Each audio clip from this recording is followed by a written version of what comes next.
C'est un de nos endroits préférés pour prendre du bon temps et trouver des produits locaux. Pour redynamiser les marchés, les maires investissent dans des halles couvertes. À Laon, elles ont coûté 5 millions d'euros. On est à l'abri. On n'a pas de barnum à monter. Après, bon, c'est vrai que c'est un peu plus de manipulation par rapport à avant où on avait les véhicules à côté, quoi. Qu'est-ce que vous avez comme clémentine? Ça, c'est Mandarine au riz ou la clémentine Sicile. c'est chouette, ouais, c'est chouette. Je trouve ça bien que ce soit regroupé l'alimentaire dans un coin et puis le reste dans l'autre. Je trouve ça mieux qu'avant, en tout cas. Les anciens, eux, sont-ils de cet avis? On a déjà fait une connerie avec ça. Ça a coûté une fortune. Ça, c'est une catastrophe, ça. Et pour le même argent, on aurait eu un bâtiment plus bas, pas des conneries comme ils ont fait là, qui coûterait 10 fois moins cher. Ça n'empêche qu'ici, on trouve la spécialité, les champignons qui poussent dans les carrières de laine. D'où ils sont déjà Derrière, sur la route de Poisson, ouais. Pourquoi ramener de Pologne ce qu'on a de meilleur ici À un moment donné, le consommateur, il faut qu'il prenne conscience qu'on est en train de tous mourir à petit feu et pour 10-20 centimes du kilo, il nous sacrifie, quoi. Il est temps que ce manège-là, ça s'arrête, qu'on puisse vivre tous dignement de notre métier, quoi. On ne demande rien de plus, hein. Sinon on aurait fait banquier. Hein. La barbe impressionnante, c'est un signe de rébellion, justement? Ouais, mais ça, c'est plus vis-à-vis de mes parents, hein, qui n'ont jamais blairé les gars qui avaient des barbes, donc... Donc ouais, je me rebelle à 53 ans.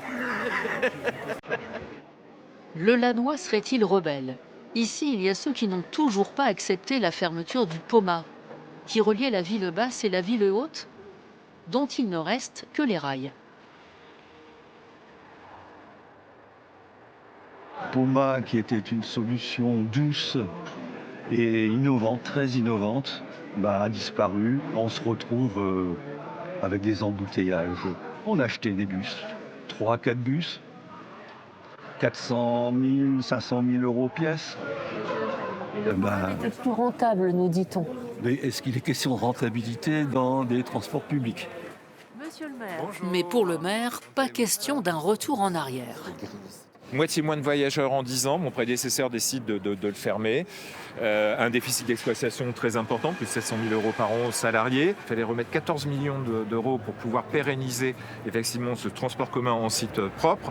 On a recréé des lignes de bus qui permettent d'aller directement en ville haute sans passer par la casse-gare. Donc aujourd'hui, on réfléchit à la reconversion de ces voies du Poma pour en faire une promenade douce, une promenade piétonne, végétalisée. La difficulté, c'est éventuellement de faire cohabiter les vélos et les piétons, parce que quand on descend, ça peut être assez rapide. En attendant, c'est bientôt l'heure de plier sur le marché. On a l'impression que vous avez des vêtements d'une autre époque. C'est encore demandé. On travaille beaucoup avec les personnes âgées. On voudrait avoir plus moderne, mais on n'a pas les clients pour. Avant de partir, nous croisons un étal d'un autre temps. Ça coûte combien de faire affûter une paire de ciseaux? Alors une paire de ciseaux, que ce soit couture ou ménage, c'est 5 euros. Et puis c'est un peu plus cher pour faire les ciseaux de coiffeur. Et vous avez du succès? Ça fait 11 ans que je vis que de ça, donc je pense que je dois faire correctement mon travail. La preuve par l'image d'un affûtage réussi